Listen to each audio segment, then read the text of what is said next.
विरोधी पक्षनेते देवेंद्र फडणवीस यांची पत्रकार परिषद सुरू आहे, थेट जाऊयात. त्यांची साथ वेगवेगळ्या पद्धतीने सोडतायत असं या ठिकाणी स्पष्टपणे दिसतंय.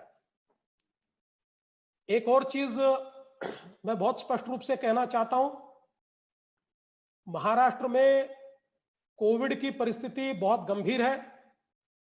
देश के सबसे ज्यादा केसेस 50,000 से भी ज्यादा केसेस महाराष्ट्र में है. देश की 40% से ज्यादा मौतें ये महाराष्ट्र में हुई है. मुंबई की परिस्थिति और भी खराब है.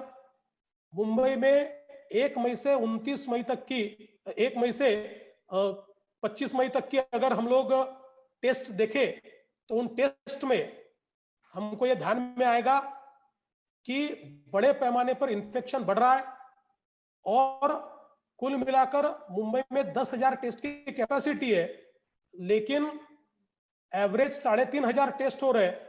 उसमें भी 30-32% टेस्ट ये पॉजिटिव हमको दिखाई पड़ते हैं. और पिछले 3-4 दिनों का अगर एवरेज देखें तो उससे भी ज्यादा टेस्ट पॉजिटिव आ रहे हैं. देश का एवरेज 4.5% है और मुंबई का एवरेज बहुत ज्यादा बढ़ा हुआ है. इन सारी परिस्थितियों पर सरकार कंट्रोल नहीं कर पा रही. लोगों को इलाज नहीं मिलता, अस्पताल के बेड नहीं मिलते, क्वारंटीन की ठीक व्यवस्था नहीं मिलती, लोगों को एम्बुलेंस नहीं मिलती, रास्तों पर लोग मर रहे हैं. ऐसी परिस्थिति है. लाशें रखने को कई अस्पतालों में जगह नहीं. ऐसे वीडियोस बाहर आ रहे हैं. क्रीमेशन ग्राउंड्स या बरियल ग्राउंड्स की भी कमी हो रही है.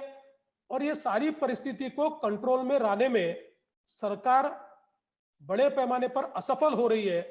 और शायद इसीलिए आज राहुल गांधी जी, कांग्रेस के प्रमुख, इनका जो स्टेटमेंट हमने सुना, एक प्रकार से जब ये सारी परिस्थिति राज्य सरकार के हाथों से जा रही है तो इसका सारा ठिकरा ये मुख्यमंत्री उद्धव ठाकरे जी और शिवसेना के ऊपर डालने का प्रयास राहुल गांधी जी ने किया है. और राहुल गांधी जी का ये बयान कि हम सरकार में तो है पर हमें कोई सुन नहीं रहा, हम सरकार में तो है पर हमारी सुनवाई नहीं होती, हमें वहां बोलने का अधिकार नहीं है, मुझे लगता है इस प्रकार का स्टेटमेंट ये बिल्कुल अपनी जिम्मेदारी को झटक देने जैसा है, अपनी जिम्मेदारी से भागने जैसा है. और सारा का सारा अब इस सरकार के सिर पर, उद्धव जी के सिर पर, मुख्यमंत्री जी के सिर पर मढ़ने की ये कोशिश हो रही है. सरकार में और सरकार की पार्टियों में अब एक दूसरे को ब्लेम करने की एक प्रकार से होड़ लगी है, ऐसा मेरा मानना है. अभी हम प्रश्न ले सकते हैं. माधव जी जैसे हात ऊपर होंगे. देवेंद्र जी, मगाशी एक पत्रकारांशी बोलणं झालं आणि त्यांनी काही जणांनी मला मेसेज पाठवले. किशोर जी प्रश्न घ्या. काही जणांनी प्रश्न नावं पाठवली आहेत. मी नावं घेतो, तसे प्रश्न विचारा, म्हणजे सगळ्यांना प्रश्न म्हणजे मॅक्झिमम करण्याचा प्रयत्न करू. विवेक कुलकर्णी आणि विनया, पहिल्यांदा विवेक आणि मग विनया. विवेक, प्रश्न विचार.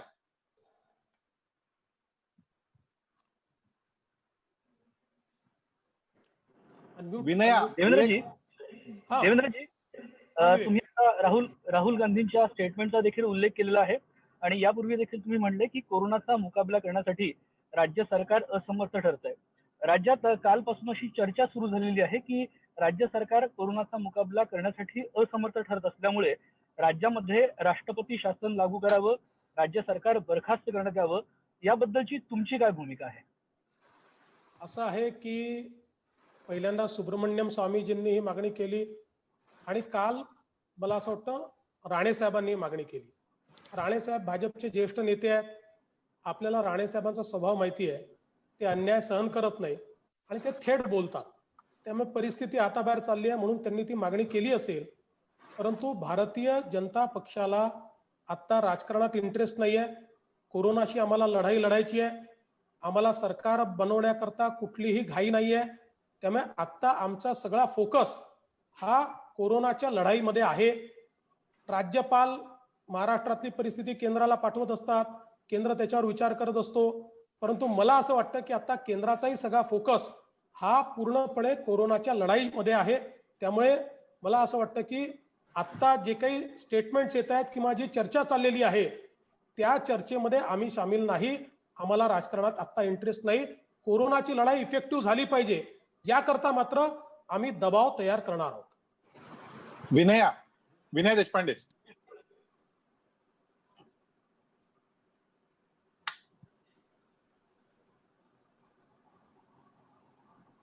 विनयानंतर अमित जोशी. विनय देशपांडे पहिल्यांदा. सर मेरे दो सवाल हैं. पहली बात तो आपने कहा कि राहुल गांधी का जो स्टेटमेंट है उस पे आपको लगता है कि ये कांग्रेस अपनी जिम्मेदारी से भाग रहा है. क्या आपको लगता है कि ये इस वजह से है कि कोऑर्डिनेशन सरकार में ठीक नहीं हो पा रहा है और इसलिए कांग्रेस की ये कोशिश है? और दूसरा सवाल, आज शरद पवार ने हमसे बोलते हुए कहा है कि आप शायद ये चाहते हैं कि ये सरकार गिरे और ये वक्त नहीं है राजनीति का, so he is disappointed with you. How would you react? पहला सवाल तो आपने जो कहा उसका बिल्कुल सही बात है कि देयर इज नो कोऑर्डिनेशन. कोई भी कोऑर्डिनेशन नहीं है. अभी देखिए, अब ये उनका अंतर्गत मामला है, पर कांग्रेस एनसीपी बैठती है, उसमें शिवसेना और एनसीपी के नेता बैठते हैं, उसमें कांग्रेस को बुलाया नहीं जाता. कांग्रेस के नेता एक स्टेटमेंट देते, दूसरा स्टेटमेंट एनसीपी के देते और तीसरा ही निर्णय होता है. मुख्यमंत्री जी जो घोषित करते हैं उसकी जगह तीसरा ही निर्णय हमको होते हुए दिखाई पड़ता है. रोज एक जीआर निकलता है, वो पीछे होता है. और इसलिए मुझे ऐसा लगता है कि देयर इज नो कोऑर्डिनेशन. जहां तक पवार साहब का सवाल है, मैंने बार बार ये इंगित किया है और आज भी स्पष्ट बताता हूं, भारतीय जनता पार्टी को कोई जल्दी नहीं है. हम सरकार स्थापन करने का कोई प्रयास नहीं करने वाले. ये अंतर विरोध से सरकार गिरेगी. हम तो आज इतना ही देख रहे हैं कि कोरोना की फाइट में सरकार अक्षम है और ऐसे समय हम जो मदद कर सकते हैं हम करने की कोशिश करेंगे और सरकार को जगाने की कोशिश करेंगे. मैंने पहले ही बताया, हमारा प्रयास सरकार को भगाने का नहीं है, सरकार को जगाने का है. मैं ऐसा कह सकता हूं कि पवार साहब तो सारी चीजें जानने के बावजूद इस प्रकार का स्टेटमेंट अगर वो देते तो I am quite disappointed about it.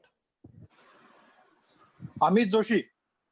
दोन प्रश्न आहेत. तुम्ही केंद्र सरकारने किती पैसे खर्च केले त्याची आकडेवारी दिलीत, पण एक आता तुम्ही विरोधी पक्षात आहात, अर्थात त्याच्यामुळे राज्य सरकारने किती पैसे खर्च केले असावेत, ते पुरेसे केलेत का, त्याची काय आकडेवारी आहे का? म्हणजे एक अंदाज मी विचारतोय. आणि दुसरी गोष्ट, तुम्ही उद्धव ठाकरेंना गेले अनेक वर्ष ओळखताय. गेल्या काही वर्षांमध्ये सत्तेत असल्यापासून आणि विशेषतः गेल्या 2-3 महिन्यामध्ये चांगलं जवळनं बघितलं असेल.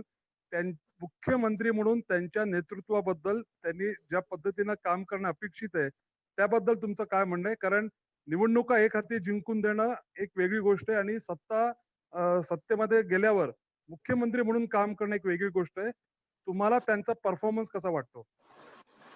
अमित, पहिली गोष्ट तर अशी आहे की राज्य सरकार केंद्राकडनं आलेले पैसे देखील अजून खर्च करू शकलेले नाही. मी राज्य सरकारला विचारतो की SDRF चे किती पैसे खर्च झाले सांगा. राज्य सरकारकडे हेल्थ मधून आलेले पैसे किती खर्च झाले सांगा. आता राज्य सरकारमध्ये समन्वयच नाहीये. राज्य सरकारच्या प्रायोरिटीजही वेगळ्या आहेत. मी आपल्याला दाव्याने सांगतो की आपण बघा, मार्चच्या शेवटी म्हणजे कोरोनाचं तर आपला सगळा लॉकडाऊन सुरू झाला होता, पण शेवटच्या काळामध्ये खर्च झालेले पैसे कशावर खर्च झाले आहेत, कुठले बिलं निघालेले आहेत, हे जर आपण पाहिलं तर या राज्य सरकारची प्रायोरिटी काय आहे हे आपल्याला लक्षात येईल. आणि म्हणून मला असं वाटतं समन्वयाचा अभाव आहे. उद्धवजींच्या संदर्भात आपण जो प्रश्न विचारला, मी आता एवढंच सांगेन की मी त्यांचं कुठलंही मूल्यमापन करणार नाही. त्यांना सर्टिफिकेट देण्याकरता मी बसलेलो नाही किंवा माझा तो अधिकारही नाही. पण आता हे खरंच आहे की राज्याला एका अत्यंत असर्टिव्ह लिडरशिपची आवश्यकता आहे. जेव्हा पक्ष वेगवेगळ्या भूमिका घेतात, जेव्हा अधिकाऱ्यांमध्ये समन्वय नसतो, अशा वेळी पॉलिटिकल लिडरशिपने तो समन्वय घडवायचा असतो. कधी बोल्ड निर्णय घ्यावे लागतात. अशा परिस्थितीत घेतलेले 2 निर्णय चुकू शकतात, त्याची टीका सहन करावी लागते. पण निर्णय घेतले नाहीत तर अशा परिस्थितीवर आपण मात करू शकत नाही. मला असं वाटतं की थोडे बोल्ड निर्णय हे उद्धवजींकडनं आम्हाला अपेक्षित आहे. ऋत्विक भालेकर. ऋत्विक विचार. ऋत्विकचा mike unmute. Right.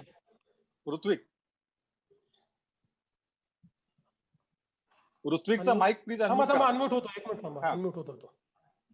Right. Dharmendra जोरे. तो प्रश्न. धर्मेंद्र. केशव, हा. केशव घाई करू नका, ते अनम्यूट करायला वेळ लागतो, मग दोघं एकत्रित हे होते. चला तोपर्यंत आता धर्मेंद्र घेऊन घ्या, धर्मेंद्र तो मग ऋत्विकला शोधू.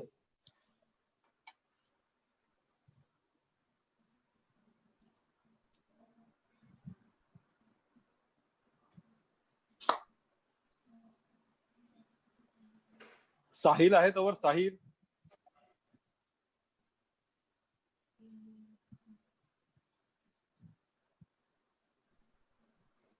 Sir unmute Ritvik. झालाय, बोलू ऋत्विक. हा बोल हा बोल, बोला ऋत्विक बोल. ऋत्विक. हा. ऋत्विक. सर कोरोनाची एकीकडे इतकी गंभीर परिस्थिती असताना आपण गेल्या आठवड्याभरात जे बैठकींचं सत्र पाहतोय आणि यामध्ये प्रामुख्याने शरद पवारांची एंट्री झालेली आहे. गेल्या आठवड्याभरापासून आपण पाहतोय एक बैठक जी आहे ही राजभवनला झाली, त्यानंतरची बैठक एक मातोश्रीवरती झालेली आहे. या संपूर्ण परिस्थितीत फक्त कोरोनाची उपाययोजना करण्यासंदर्भात या बैठकी आहेत असं आपल्याला वाटतं की नक्कीच यामध्ये कुठेतरी राजकीय खलबत होत असावी? असा ऋत्विक, आता नेमकं या बैठकांमध्ये काय होतं याची तर कल्पना मला देखील नाही, पण मला असं वाटतं की समजा या बैठकांनंतर कोरोनाच्या संदर्भातल्या काही इफेक्टिव्ह उपाययोजना घोषित झाल्या तर आपण कोरोना संदर्भातली बैठक समजायची.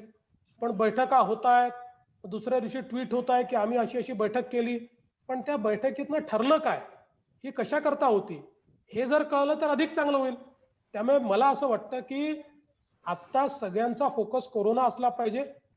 त्या दृष्टीनं या बैठका होत असतील तर त्याचं स्वागत आहे, पण त्यातनं निर्णय कुठले येताना मात्र दिसत नाही. एक छोटासा जोडून प्रश्न विचारतो सर. वारंवार संजय राऊत आणि शरद पवार आज सांगत आहेत की सरकार स्थिर आहे, ते 5 वर्ष टिकणार आहे.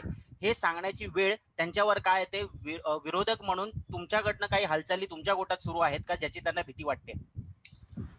आमच्या कुठल्याही हालचाली नाही. मी वारंवार सांगितलं, हे सरकार बदलण्याची वगैरे अशा प्रकारची वेळ नाही. ही कोरोनाची लढाई चाललेली आहे, या लढाईमध्ये सगळ्यांना एकत्रित राहायचं आहे. बघा, मला या सत्ता पक्षाची एक स्ट्रॅटेजी लक्षात येते आणि ती स्ट्रॅटेजी अशी आहे की विषयांतर करत राहायचं, नवनवीन विषय आणत राहायचे, जेणेकरून कोरोनावरचा फोकस दूर होईल. मग कधी विषय चालवायचा महाराष्ट्रावर अन्याय होतोय, महाराष्ट्रावर अन्याय होतोय, महाराष्ट्रावर अन्याय होतोय. मग विषय चालवायचा की आता राष्ट्रपती राजवट लागणार, राष्ट्रपती राजवट लागणार. मग चालायचा की हे लोक आता बदलतायत, काहीतरी या ठिकाणी नवीन सरकार आणण्याचा प्रयत्न करतायत. आज कोणीतरी बातमी सोडून दिली की भाजपच्या आमदारांनाच बोलवलेलं आहे. कोणालाही आम्ही बोलवलेलं नाही, बोलवण्याचं कारणही नाही. त्यामुळे मला असं वाटतं की ही एक स्ट्रॅटेजी आहे, याला कव्हर फायरिंग म्हणतात. कव्हर फायरिंग याकरता करतात की ज्यावेळी एखाद्याला कव्हर द्यायचं असतं त्यावेळी दुर्लक्ष करण्याकरता कव्हर फायरिंग केलं जातं. आणि म्हणून कोरोनाच्या विषयांची चर्चा कमी, आता हा विषय मिळाला की माध्यमांना दिवसभर मग तोच विषय चालवावा लागतो. मग कोणीतरी चालवतं आता आमदार निघालेले आहेत, मग कोणीतरी सांगतं की इथे रिझर्वेशन केलं आहे, मग कोणीतरी अजून सांगतं की हे याला भेटले, ते त्याला भेटले. हे केवळ विषय बदलवण्याकरता रोज नवनवीन विषय सोडण्याचा प्रयत्न आहे. धर्मेंद्र. नमस्कार भाऊ. जी नमस्कार. तुम्ही आता कव्हरिंग फायरचा विषय घेतला, तर कव्हरिंग फायर ज्याला दिलं जातं त्याच्याकडून अटॅक पण होण्याची स्ट्रॅटेजी असते, अपेक्षा असते.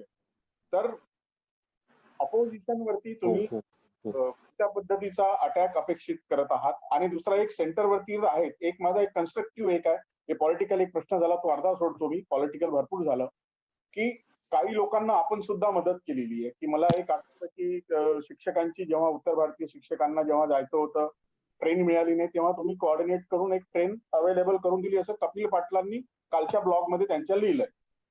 तर हा एक जो एक अभाव आहे की बीजेपीने स्वतःवरून सेंटरकडून काही आणलं किंवा आणण्याचा प्रयत्न केला तर तो गव्हर्नमेंट पर्यंत किंवा स्टेट गव्हर्नमेंट पर्यंत नेण्याचा प्रयत्न होताना दिसत नाही असं म्हणलं जात आहे. जेव्हा तुम्ही अपोजिशन आणि सरकार यांच्या कोऑर्डिनेशनचं जेव्हा बोलता तेव्हा बीजेपी आणखी खुल्या दिल्याने आणि आणखी मोकळेपणाने, ट्रान्सपरन्सीने, जरी सरकार तुमचं ऐकत नसेल असं तुम्हाला वाटत आहे तरी का करत नाही? नाही, असं आहे की केंद्र सरकार सगळ्या गोष्टी देतच आहे आणि केंद्राकडनं एखादी गोष्ट मिळाली पाहिजे असं वाटत असेल आम्ही त्याचा पाठपुरावा करायला तयार आहोत, कारण राज्य आमचं आहे, महाराष्ट्राचे आम्ही आहोत, त्यामुळे काही प्रश्नच नाही आहे. मुळामध्ये माझा सवाल वेगळा आहे. माझा सवाल हा आहे की राज्य सरकारने विरोधकांना कधीतरी विश्वासात घेतलं का? एक बैठक झाली, ती कधी झाली बैठक? ती बैठक 2 महिन्यांनी झाली. कोरोनाचा प्रश्न सुरू झाल्यानंतर 2 महिन्यांनी बैठक झाली. त्यानंतर कुठली बैठक झाली का? आता आपण बघा की ज्या दिवशी आम्ही निवेदनं दिली त्या दिवशी आम्ही माननीय मुख्यमंत्र्यांना देखील पत्र दिलं होतं. अतुल भातखळकरांनी पत्र दिलं होतं की आमचं शिष्टमंडळ आपल्याला येऊन भेटू इच्छितं.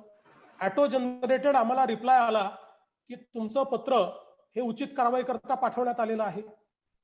इव्हन जी बैठक घेतली त्या बैठकीमध्ये देखील आपल्याला माहिती आहे काय घडलं. त्यामुळे मला असं वाटतं की एकतर्फी असं हे चाललेलं आहे की विरोधकांना विश्वासातही घ्यायचं नाही आणि विरोधकांनी सल्ला देखील द्यायचा नाही. म्हणजे मला तर पहिल्यांदा हे पाहायला मिळालं की सरकारी पक्षाकडनं ट्रोल गँग्स तयार होतात आणि विरोधकांनी सल्ला दिला तर त्यालाही ट्रोल करण्याचा प्रयत्न होतो. यापूर्वी कधीच घडलं नव्हतं. आता तुम्ही जर कोरोनाचा मुकाबला करताय तर ट्रोल गँग तयार करण्याची आवश्यकता काय आहे? खोटे अकाउंट तयार करण्याची आवश्यकता काय आहे? त्यामुळे कुठेतरी आपण रोज राजकारण करतोय आणि दुसऱ्यांना राजकारण करू नका असा सल्ला देतोय, हे खपत नसतं. आम्ही विरोधी पक्षात आहोत, कन्स्ट्रक्टिव्ह ऑपोजिशन आहे. कन्स्ट्रक्टिव्ह ऑपोजिशन म्हणून जे जे काही लोकांचे दुःख आहेत, वेदना आहेत, त्या वेदना आम्ही मांडू आणि त्याच्यावर जो काही लोकांना रिलीफ आहे तो रिलीफ मिळवून देण्याचा प्रयत्न करू. हा, सरकारला आम्ही मदत करतोच आहे. आता इतक्या मोठ्या प्रमाणात रिलीफ ऍक्टिव्हिटी आम्ही केली, मोठ्या प्रमाणात केली, ती सरकारला एक प्रकारची मदतच आहे. आणि सरकारने याही व्यतिरिक्त पुढे जाऊन आम्हाला सांगितलं की आम्हाला याच्यात मदत करा, आम्ही जरूर करू. काय अडचण आहे त्याच्यामध्ये? थँक्यू. मृणाल नानिवडेकर. मृणाल मॅडम विचारा. मृणाल, सौरव आणि येदू. अशा अनप्रेसिडेंटेड महामारीमध्ये देखील सर्व पक्षीयांना सामावून घेण्याचं धोरण सरकार अंमलात का आणत नाहीये हा एक प्रश्न. आणि मगाशी आपण म्हणालात की जी काही देयकं मध्ये दिली गेली या काळामध्ये, त्या देयकांचे तपशील हे थोडे धक्कादायक आहेत. ते नक्की काय आहेत हे सांगाल का? आणि सर्वात महत्वाचा प्रश्न की महाराष्ट्रातली आर्थिक ऍक्टिव्हिटी यानंतर किती दिवसांनी चालू होऊ शकेल? मुंबई या महामारीमुळे आंतरराष्ट्रीय दर्जाचं तथाकथित महानगर हा लौकिक गमावून बसायची आपल्याला भीती वाटते का? नाही, मुळातच जो पहिला प्रश्न तुम्ही विचारलेला आहे त्याच्यामध्ये पहिल्या दिवशीपासनं विरोधी पक्षच आपला कोरोनापेक्षा मोठा शत्रू आहे अशा प्रकारे राज्यकर्त्यांचं वर्तन राहिलेलं आहे. आणि त्याकरता इतक्या मोठ्या प्रमाणात त्यांनी सोशल मीडियाचा उपयोग केलाय आणि अक्षरशः पेड कॅम्पेन सोशल मीडियावर हे विरोधी पक्षाच्या विरुद्ध त्यांनी करून बघितलं. पण आज परिस्थिती हाताबाहेर गेल्यानंतर त्यांचं पेड कॅम्पेन देखील चालत नाही आहे. मला असं वाटतं अशा परिस्थितीमध्ये असं करायच्या ऐवजी विरोधकांनाही सोबत घेऊन एकत्रित राज्याचे प्रश्न सोडवण्याचा प्रयत्न केला तर ते अधिक चांगलं होईल. देयकांच्या संदर्भात आपण जे सांगितलं याचा तपशील लवकरच बाहेर येईल. मला असं वाटतं की आता तो सगळा तपशील या ठिकाणी माझ्याजवळ नाहीये, त्यामुळे तो काही मी आता लगेच मांडणार नाहीये. तिसरा प्रश्न आपला अत्यंत महत्वाचा आहे की आपल्याला काही ना काही एक्झिट स्ट्रॅटेजी तयार करावी लागेल. आपण अजूनही पीक पर्यंत गेलो नाहीये, अजूनही पीक कडे आपण चाललेलो आहे. पण या परिस्थितीमध्ये एकीकडे इकॉनॉमिक ऍक्टिव्हिटी जर सगळीच बंद ठेवली तर त्याचा जो परिणाम होईल, आज उदाहरणादाखल परदेशातल्या अनेक तिथल्या फायनान्शियल सर्व्हिसेसच्या ज्या कंपन्या आहेत त्या आपल्या कॉल सेंटरवर चालतात, आपल्या बीपीओज वर चालतात. फार काळात जर आपण ते बंद ठेवले तर ते अल्टरनेटिव्ह शोधतील, ते फिलिपाईन्सकडे जातील, ते अजून कुठे जातील. त्यामुळे याही सगळ्या गोष्टींचा विचार करून किमान मी ज्यावेळेस मुख्यमंत्र्यांची बैठक होती त्या बैठकीतही सांगितलं होतं की प्रत्येक क्षेत्राचे जे प्रमुख आहेत हे प्रमुख आणि मेडिकल फील्डचे लोक अशी एकत्रित कमिटी तयार करून त्या त्या क्षेत्राला सुरू करण्याकरता काय प्रोटोकॉल असू शकतात 10% सुरू होईल एखादं क्षेत्र, एखादं 50% होईल, एखादं होऊच शकणार नाही. पण हा विचार कुठेतरी एक्झिट स्ट्रॅटेजी म्हणून आपल्याला केला पाहिजे. लॉकडाऊन आवश्यकच आहे, पण लॉकडाऊन मध्ये आपण सदा सर्व काळ राहू शकत नाही. आणि म्हणून एक्झिट स्ट्रॅटेजी याचा मात्र विचार कुठे होताना दिसत नाही. आणि फार काळ जर हे राहिलं तर त्याचा परिणाम निश्चित होणार आहे. कारण आपल्याला कल्पना आहे, चायनामधनं खूप मोठ्या प्रमाणात कंपन्या ज्यावेळेस बाहेर येत आहेत, त्या कंपन्यांना अट्रॅक्ट करण्याची सगळ्यात मोठी क्षमता महाराष्ट्राची आहे. कारण आपण एक नॅचरल डेस्टिनेशन आहोत. पण आपण जर अशा परिस्थितीमध्ये राहिलो तर कदाचित या सगळ्या बाहेर पडणाऱ्या कंपनी ज्या आहेत या मोठ्या प्रमाणात वेगवेगळ्या देशांमध्ये जातील किंवा महाराष्ट्राच्या बाहेरही जातील. मला असं वाटतं या संदर्भात थोडीशी कारवाई आता करण्याची आवश्यकता आहे. मला वाटतं स्वप्नसौरा कुलश्रेष्ठ हा आणि मग यदू जोशी 2. नमस्कार. मगाशी आपण म्हणालात की समर्थ नेतृत्वाचा अभाव दिसतोय, असर्टिव्ह नेतृत्वाचा, की जो सगळ्या प्रशासनाचा गाडा हाकू शकेल. पण त्याच वेळी तुम्ही म्हणताय की राष्ट्रपती राजवट पण आम्हाला नकोय किंवा आम्ही सुद्धा सरकार बनवण्याला काही अधीर नाही आहोत. मग अशा पातळीत कोरोनाच्या संकटाला तोंड देण्यासाठी हे समर्थ नेतृत्व आणायचं कुठून आणि कसं, त्याचा मार्ग काय? मला असं वाटतं की आता जे नेतृत्व आहे त्यांनी समर्थपणे काम केलं पाहिजे आणि त्यांच्या सोबतचे जे 2 पक्ष आहेत त्यांना फटाके लावण्याच्या ऐवजी, सॉरी नागपूरचा शब्द वापरतो कारण मला दुसरे शब्द अचानक आठवत नाहीत, तर फटाके लावण्याच्या ऐवजी त्यांना मदत केली पाहिजे. आणि सगळ्यांचा इंटरेस्ट कोरोनाशी फाईट हा असला पाहिजे, वेस्टेड इंटरेस्ट असू नये.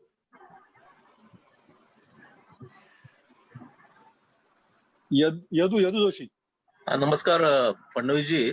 माझा प्रश्न असा होता की राज्यपाल आणि राजभवन हे सत्तेचं एक नवीनच केंद्र महाराष्ट्रामध्ये गेल्या काही महिन्यांमध्ये तयार झालेलं आहे. असा एक मोठ्या प्रमाणामध्ये काँग्रेस, राष्ट्रवादी आणि शिवसेनेकडून आरोप होतोय. तर आपलं याबाबत काय मत आहे? आणि दुसरं म्हणजे राजभवनाच्या पदरा आडून आपण सरकारवर दबाव आणण्याचा प्रयत्न करता असाही आपल्यावर आरोप होतो. आणि आपलं सातत्यानं राजभवनवर जाणं अंतरी कमी आहे आपल्या बंगल्यापासून. तर याचा मागचं इंगित काय आहे? असं आहे की ज्यांनी संविधानाचा अभ्यास केला असेल यदूजी, त्याला राज्यपालांचं महत्व माहिती आहे. आपण जे सरकार चालवतो ते राज्यपालांच्या नावाने चालवतो. राज्यपालांचं सरकार असतं आणि मुख्यमंत्री आणि मंत्रिमंडळ त्यांना सल्ला देण्याकरता असतं. त्यांच्या सल्ल्यानुसार राज्यपालांनी सरकार चालवायचं, अशा प्रकारची संविधानाची रचना आहे. त्यामुळे राज्यपाल कठपुतली नाही आहेत. राज्यपाल केवळ शोभेची वस्तू नाही आहेत. राज्यपाल हे राज्याचे प्रमुख आहेत. आणि यापूर्वी देखील मागच्या वेळी जेव्हा आम्ही सरकारमध्ये होतो आणि काँग्रेस एनसीपी अपोजिशन मध्ये होती, त्यावेळी तेव्हाचं अपोजिशन राज्यपालांकडेच जायचं. कशाला? अगदी शिवसेना आमच्या सोबत सत्तेमध्ये होती, पण त्यांनी कर्जमाफीचं डेप्युटेशन आम्हाला नाही येऊन दिलं.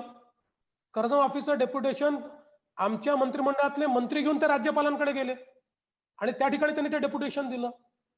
त्यामुळे ते जर राज्यपालांकडे गेले तर अतिशय उत्तम. आणि आम्ही जर राज्यपालांकडे गेलो, आज आम्हाला ऍक्सेसच नाहीये ना. तुम्ही सांगा ना, समजा जर मुख्यमंत्र्यांकडे ऍक्सेस नाही आणि समजा मुख्यमंत्र्यांना 4 गोष्टी सांगितल्यानंतर होत नसतील, राज्यपालांकडे तर जावंच लागेल. बरं, आम्ही आता गेलो तर वाईट होतं. इतरही तर जातातच आहेत ना राज्यपालांकडे, सगळ्याच जातात राज्यपालांकडे. आणि काल तर राज्यपाल असं म्हणाले, मला एका पत्रकाराने सांगितलं, तुम्ही देखील बोलून बघा. त्या पत्रकाराला असं म्हणाले की माझ्याकडे येणाऱ्यांचं रजिस्टर तपासून पहा, 10% लोक भाजपचे आले असतील, 90% बाहेरचे लोक माझ्याकडे येतात, असं राज्यपालही म्हणाले. विरोधी पक्ष नेता म्हणून राज्यपालांकडे वेदना मांडणं हा माझा अधिकार आहे आणि ते माझं कर्तव्य देखील आहे. आणि एकूण मी किती वेळा गेलो असेल? आतापर्यंत मी 4 वेळा राज्यपालांकडे गेलो. आता त्याच्यामध्ये काय चूक आहे? गेलंच पाहिजे राज्यपालांकडे. पण इथल्या काही लोकांना असं वाटतं की राज्यपालांना अधिकारच नाही आहे, ते कठपुतली आहे. दुसरं असं आहे की मला मुख्यमंत्र्यांकडे जायला काही अडचण नाही. मुख्यमंत्र्यांनी ज्या दिवशी बैठक बोलवली, मी स्वतः गेलो त्या बैठकीला आणि मंत्रालयात गेलो.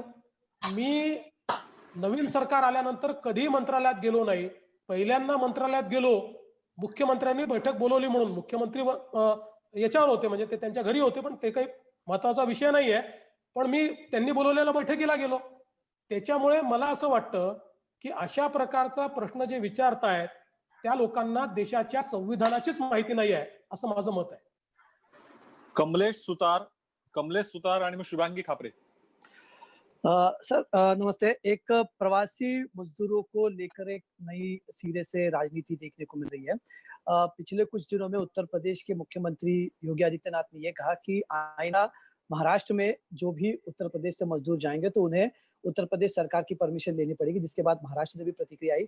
लेकिन वो दूसरा पार्ट है. लेकिन क्या महाराष्ट्र में जहां पर बहुत सारी इंडस्ट्रीज में या फिर कामों के लिए परप्रांतीय या फिर प्रवासी मजदूरों की आवश्यकता यहाँ पर होती है, ऐसे में उत्तर प्रदेश के मुख्यमंत्री का इस तरह से बयान देना कितना सही लगता है? और दूसरा सवाल कि इसको लेकर जो राजनीति हो रही है, अभी राज ठाकरे कह रहे हैं कि आपको आने की जरूरत नहीं, आपको महाराष्ट्र में आने के पहले हमारी परमिशन लेनी पड़ेगी. 2 सवाल.